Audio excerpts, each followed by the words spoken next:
Firehouse Vigilance, Corley Moore, weekly scrap, number 22. Today it is Marc Aloan of the Fire Inside coming on to talk all things fire service, culture, leadership related. So very excited. This is the 22nd weekly scrap. And Marc Aloan of the Fire Inside is going to be our guest. We started off 2020 with a giant bang. We had Jim Moss of Firefighter Functional Fitness kicking off the year. Next week, Brian Brush, one of my favorite people in this whole world. And today, of course, the Fire Inside, the reclusive mystery man behind it for so long, Marc Aloan himself coming on to talk. And so, as always, leading it off, I want to know, where are you watching from? What books are you reading right now that I should be reading? So, I'm going to sit here and see if I've got him invited. Give me a second while I type on my phone sideways. All right. Justin, Court, Chad, Joe, Mitchell, everybody, welcome. Don't jest me, please. Pharaoh, welcome to the scrap. Had a beautiful day today. Got to go to the Oklahoma Fire Chiefs Association winter workshop. There he is. Now I'm getting the invite going, guys. Don't worry, you don't have to listen to me talk for too much longer. I got to hear Chief Scott Thompson speak today on culture, and we got to hear him last year come to Moore, Oklahoma, and it was awesome. And to hear him again today was unbelievable. There he is. There he is. The man, the myth, and the legend, right? That is it. Let's see if I can figure out how to stand my phone up here so I don't look weird the whole time. Not a problem. I'm like not technologically savvy sometimes. That is probably the number one thing every firefighter that's ever been on the scrap has said. No, you don't know until you don't know, right? That's it. Court Smith said it best. He's more comfortable with the 2.5 than he is with an iPhone. Well, everybody will tell me I'm an Android. That's my problem, so whatever. Right on. All right, let's see here. Say when. I think that'll work. There Perfect. we go. I'm ready. Looking good. All right, so this is Marc Aloan of the Fire Inside, and for those of you who don't know, I think a lot of people know the Fire Inside, but they never knew, just like I never knew, the man behind the Fire Inside. I feel like I've known you forever on social media, and the Kool-Aid sticker, and of course the Phoenix, and all of it, and to finally put a face to it, like I talked to you on the phone the first time today, I was like, finally put a voice to it. Right. So hopefully it doesn't disappoint. Go ahead and introduce yourself a little bit. Tell people about the Fire Inside, where it came from, and give a little background of yourself, and then we'll kick this off. Sure. So my name's Marc Aloan. Been in the fire service, I think, about 16 years now. Originally from upstate New York. Started there as a volunteer in high school. Went in the Air Force for a bit. Ended up down here in Georgia. I was on an accounting department here for about 12 years career. Recently just moved departments to West Columbia, South Carolina. Took a lateral as a captain up there. And recently started volunteering again in a small city not too far from me, down here in Georgia too. So I guess kind of like some of your other guests have said, I don't know, maybe frustration, I don't know.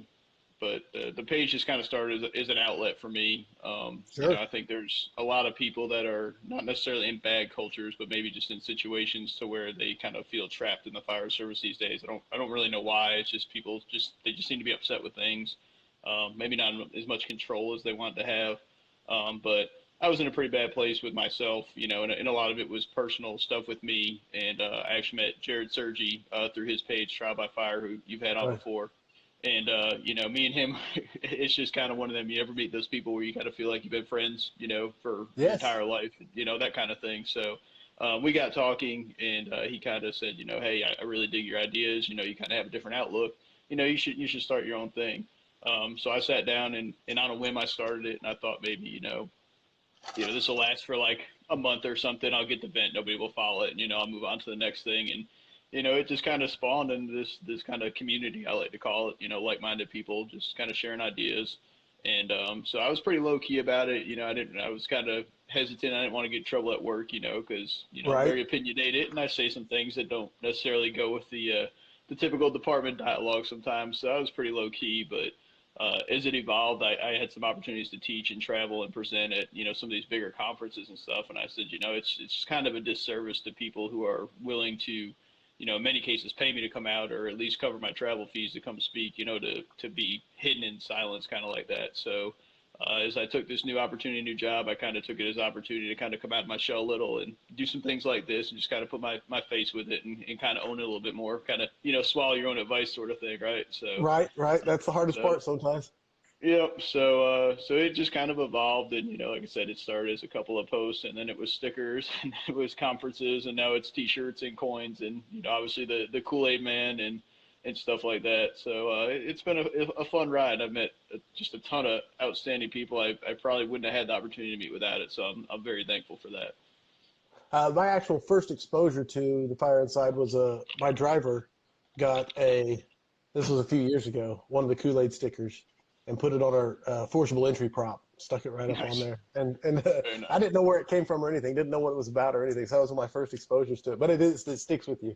And so now I'm going to hit you up, and I know you're probably going to not like this that much, but it's the quality of your posts.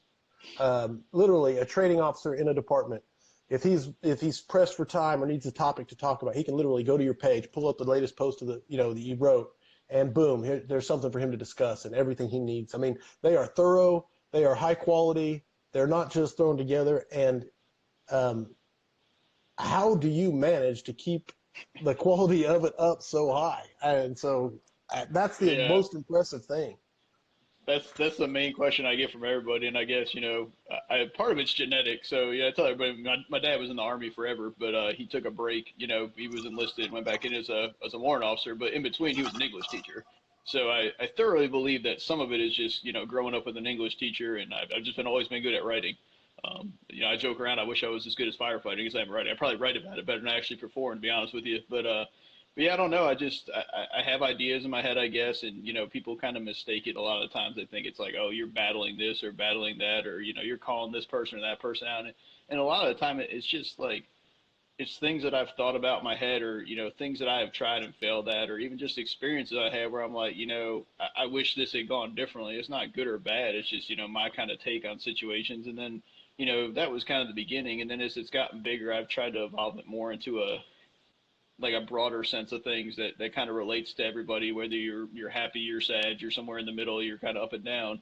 And then from there, I've had people that'll message me and say, hey man, like I'm going through a thing in my department where they won't let me go to outside training. Could you come up with something where I could share it, and then that way I could share it on my page, and it's not really me, it's somebody else, so I can't get in trouble for it, but it kind of pushes their agenda around. And I think that's kind of cool. So no, very. But so I just kind of I went on a streak there where I wrote every day. Like it was years, like probably a year or two, where I literally wrote a post every morning. And finally my wife said, look, enough is enough. Like, this is crazy. So we kind of took a family vacation, and that was my first time where I just kind of said, hey, I need a week away from this. And ever since then, I try to do like at least one every 3 days. Like I can't do it at work, obviously, and I have a bigger commute now, and then I can't always do it like when I get home. But I try to, at least when I get off work, I usually go to Starbucks and I get real basic, and I get my caramel macchiato, my laptop out, and I'm a little hippie for an hour, and I write something. And then when I'm home, my next day off, if I have time, if I'm not helping get the kids to school or something, or if I don't sleep in, I try to get up and write something that way. But I also found that if you don't post between like 8 and 9 a.m., it doesn't get views. There's a window, and it's obviously when everybody's getting to work and kind of scrolling that they read it, and it's the success of the post literally depends on the time of day you depends post on when you put it up there. That's awesome. Well, you definitely put up enough to have a good understanding of the metrics of when to hit it and when to leave it alone. And that was my next point I was going to hit you with, which is not just the quality of your post, it is the consistency in delivery. It's not like every few months. It's not every few weeks. It is literally, like you said, you slowed down to make it every few days, which is still ungodly in its pace. As someone who tries to write helpful articles or insightful articles, it is impressive, to say the least. That's what me and Jared talked about for a minute when he was on the scrap about your consistency. So your ability to keep it flowing is just super impressive. So I can't say that enough. So I'm going to follow it up with the actual question coming at you is, most of them, I would say, you cover a lot of topics, don't get me wrong, but most of them seem to center around leadership, culture, and moving forward in the fire service culture, fire service, and addressing, progressing a culture, you know. And now you've already mentioned your father. Where do all of your influences come from? Your expertise is what I would say, your insight. Go for it. Yeah, I don't know, man. Like, you know, people, I'm kind of humble, I guess. I don't see it that way. I wouldn't really call it expertise. It's just kind of, you know, over the years of things I've experienced, people I've talked to, things I've dealt with, and a lot of it is really mistakes I've made where, you know, the 5-year mark, you know, got looked at by the 10-year mark. It was like, you're an idiot, write about it, you know, that Right. kind of thing. And you know, I've just seen, you know, I've seen what the culture of fire departments can do to people, and it's not necessarily saying it's any one department I've been a member of. I've been a member of, I think, 5 fire departments now in my life. You know, I started out with one department because you could be a junior firefighter at 16, and then I went to another one at 18 because it was closer to the house. It made more sense. I started over in Georgia, and then I just started over again in South Carolina, and now I'm starting over again as a volunteer and having to do that. So you just pick up a lot, and you see a lot of things with different people, the way they're treated, the way they treat other people, and just kind of, it's funny how I've watched so many people with a lot of enthusiasm come into places and how people kind of get threatened by it in a lot of ways. And I Sure. don't really understand that side of it, but that's a lot of it to me. It's just people that, you know, they're really involved, they're really passionate, they get labeled as arrogant all the time. And it's having an opinion and being loud about it doesn't make you arrogant. I mean, these people are, they're just involved and they want to throw it out there and they want to make everybody around them better. And unfortunately, it gets them labeled, you know, inappropriately sometimes, you know, and they get put in that box, and especially when we're young, because you know how it is. You Oh, don't yeah. get a do-over. You know, you get that one time, and that thing you did when you were an idiot, you know, in your probie year is going to haunt you till the day you retire, and they're probably going to talk about it at your retirement. They're going to say, "Oh, I remember when he was a dumb probie." I mean, come on, man, let it go. So,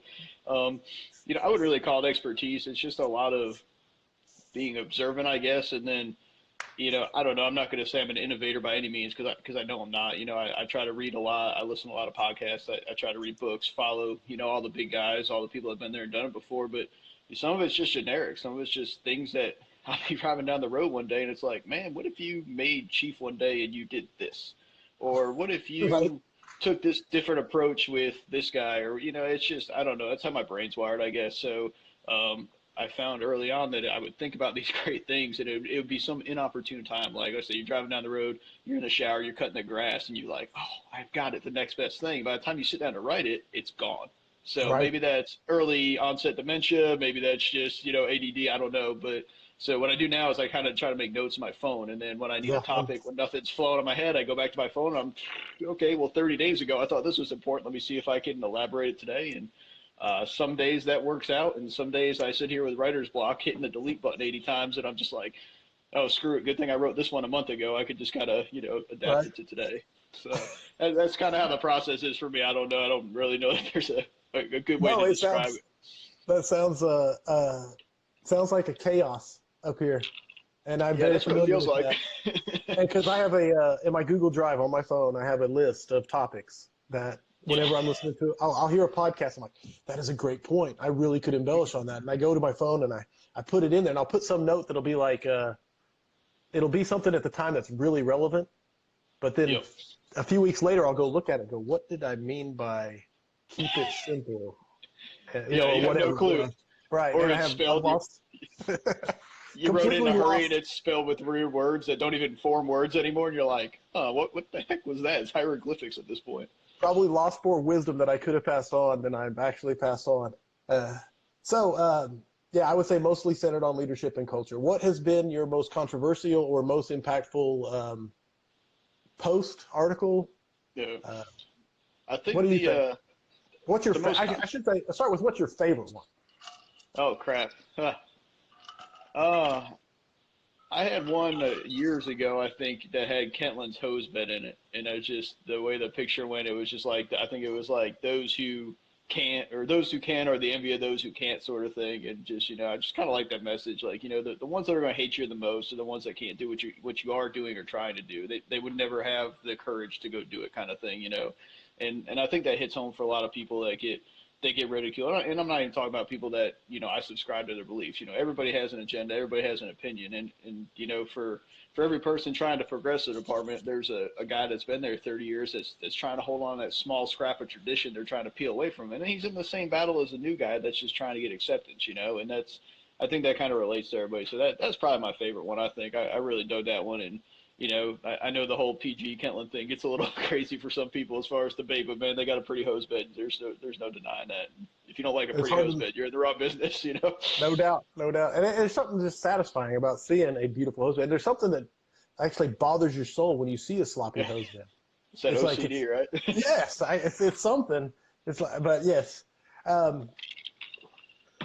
I'm trying to think of what I was going to ask you about your the empathy. You just talked about your empathy right there, your ability to see a 30-year veteran trying to hold on to that scrap of tradition. At the same time, he has the same fight that young guy has, and I think that's the thing that impresses me a lot in a lot of your posts is your empathetic way of dropping your viewpoint into that different viewpoint for the different articles when you write them.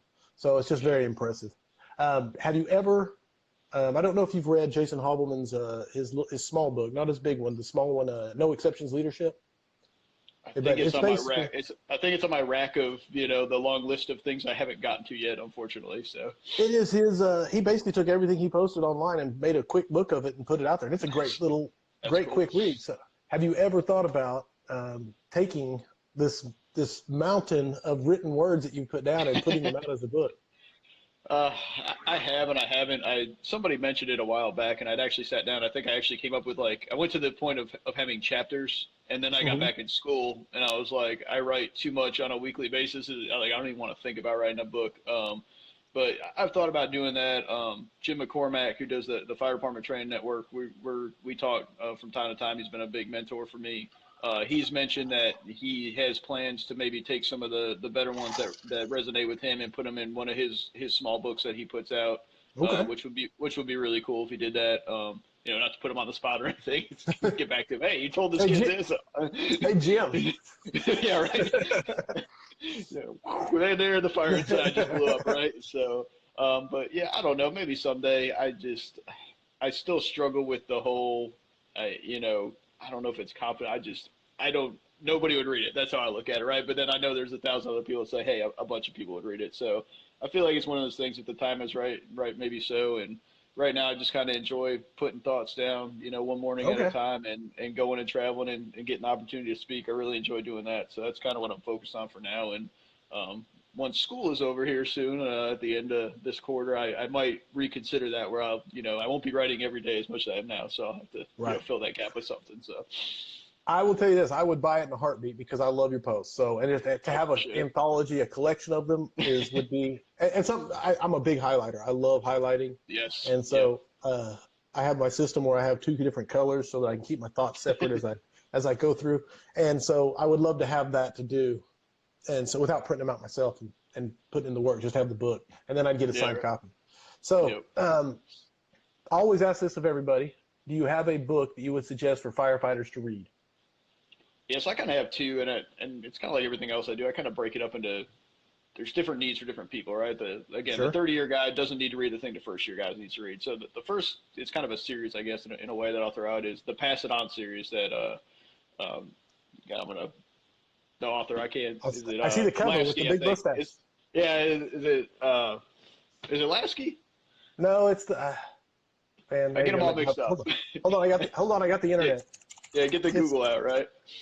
Because of the guy with the cover on the mustache with the giant mustache. Someone tell us. Yeah, Chief of Louisville, right?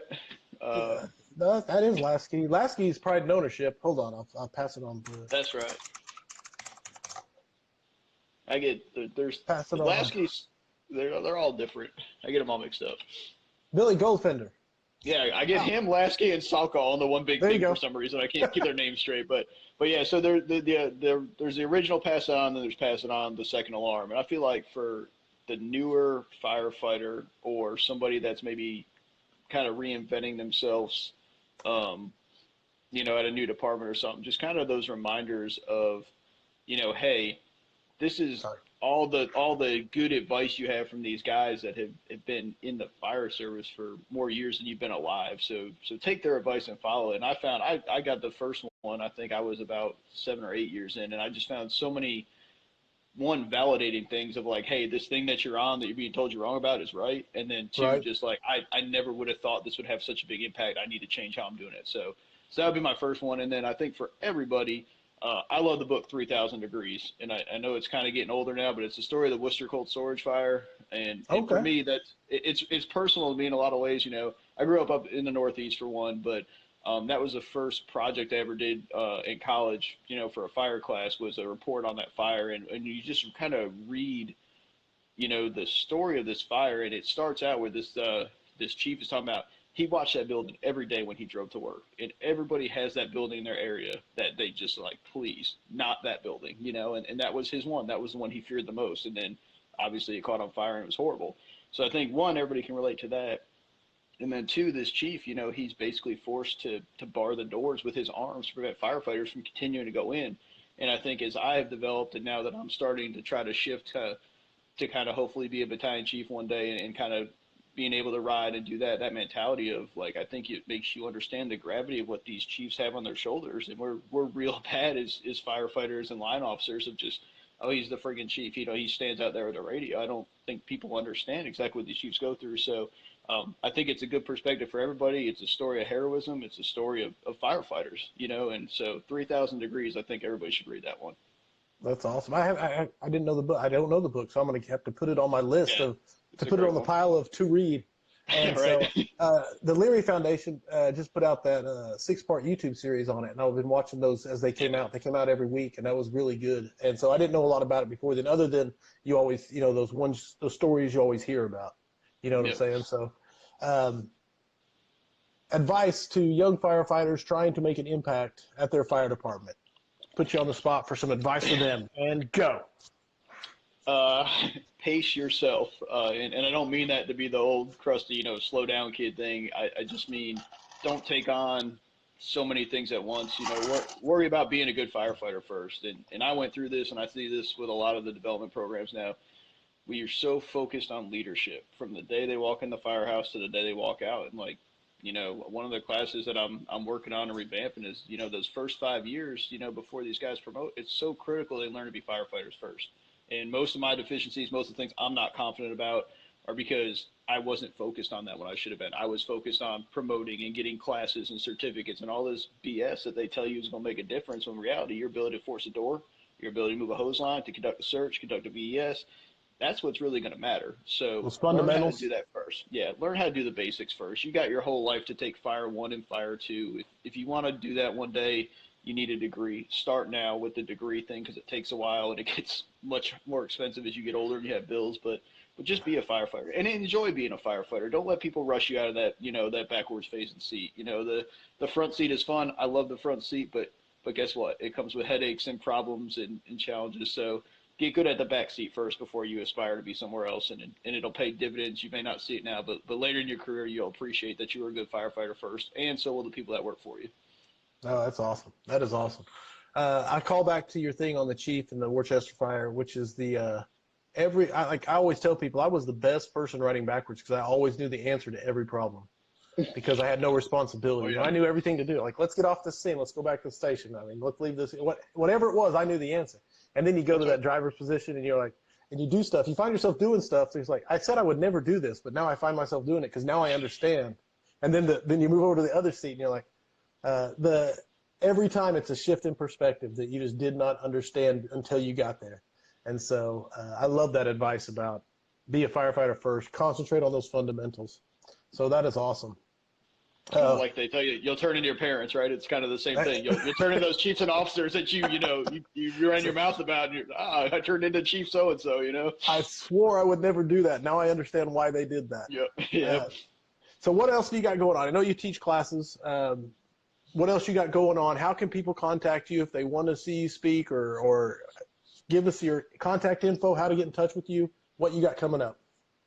All right. So obviously the Facebook, the Fire Inside page is kind of the main thing. I do good with Facebook, which apparently makes you old, by the way, these days. If you're still on Facebook, you're old. I've heard this from numerous people. Kids don't get on Facebook anymore. So I'm officially old, but that's the main place. I do Instagram, obviously. I don't know if I hashtag right, though. I just put random things with, pound signs, right? I'm that old. So I try Instagram. I'm kind of long-winded if you can't tell. So the character requirement kind of gets me sometimes, and that, kind of helps keep me more concise instead of rambling on. I have a website. It's www.thefireinsidepage.com. I try to do blogs there that are a little bit longer for people who actually, have an attention span that expands more than 20 seconds and actually want to read something longer. So I do those there, something that won't fit into a daily post. That's where the stickers, the coins, the T-shirts are all at. I have my class offerings there. I try to keep a schedule updated of where I'm going to be speaking at if people want to get to it. The ones coming up right now, end of February, I have 3 classes at the Virginia Chiefs Conference at Virginia Beach, which is cool. This is my 2nd year there. I love it. Virginia is like this awesome state for firefighting. They're into it. They like to train. So I do a lot of stuff in Virginia. Been very blessed there. And then I'm getting the opportunity to go out to Firehouse World in Vegas at the end of February, which is awesome. That is awesome. Yeah, Firehouse has taken great care of me. This will be my 3rd time to World. I've been to Expo once, so I really enjoy that opportunity, and that's kind of one of those fun ones where I get to bring the wife, and we actually get a vacation out of it. So sure. So that's pretty cool. I've got a couple other gigs lined up. I'll be going to Pennsylvania to do a department, Bendersville Fire Department. It's up kind of, I believe, outside of Philadelphia, Gettysburg, that area. They're having me and Jared Sergi up split the day for a little seminar for their local guys, and working on another one that's supposed to be announced kind of end of the week here, so I can't kind of let that one go. But all right. I had a couple that unfortunately got canceled. I think there's so many smaller conferences developing now that it's getting oversaturated in a lot of ways. So I had some really awesome people. OJO Magic City, they do their conference down there in Birmingham, and they had low attendance. I don't know how. They put on like one of the best hands-on classes I've ever taken in my life. Oh yeah. But they didn't have enough. And then the Miami Valley Brothers Helping Brothers up there in Ohio, that same thing, low attendance. Yeah, I did that last year. Again, awesome people, awesome cause. I just think people are so spread out now. It's almost like it's getting regionalized again. They want to do conferences, get people outside their region, and now it's like they're kind of, regionalizing again. So hopefully, I'm not trying to detract from anybody that's doing a conference. I think there's a bunch of great ones out there, but unfortunately, there's some casualties of it too. So. No, the plus side is you can go get hands-on skills like every weekend, but there is the casualties, sure. Yeah. So it's great for some, like you said. But other than that, I'm open, man. Dude, awesome, man. And so I hope, of course, lots of Kool-Aid stickers, coins. I'm gonna have to, when you make that book, I'm gonna get an autographed copy of the book also. So, absolutely, Mark, I am very happy to have had you on the scrap number 22. And I'm very glad to put a face to the Fire Inside. Right. And you've been an awesome guest. You've had an awesome I look forward to reading your posts and publishing more of your posts on Firehouse Vigilance. So thanks for being a great online friend. Thanks for finally meeting me and being a guest. Thanks everybody for coming and joining us and listening to us talk about the fire service. And as always, I hope the tone stays silent unless it's burning, and everybody stay safe out there. Thank you, Mark. Thanks, brother. Appreciate it, man.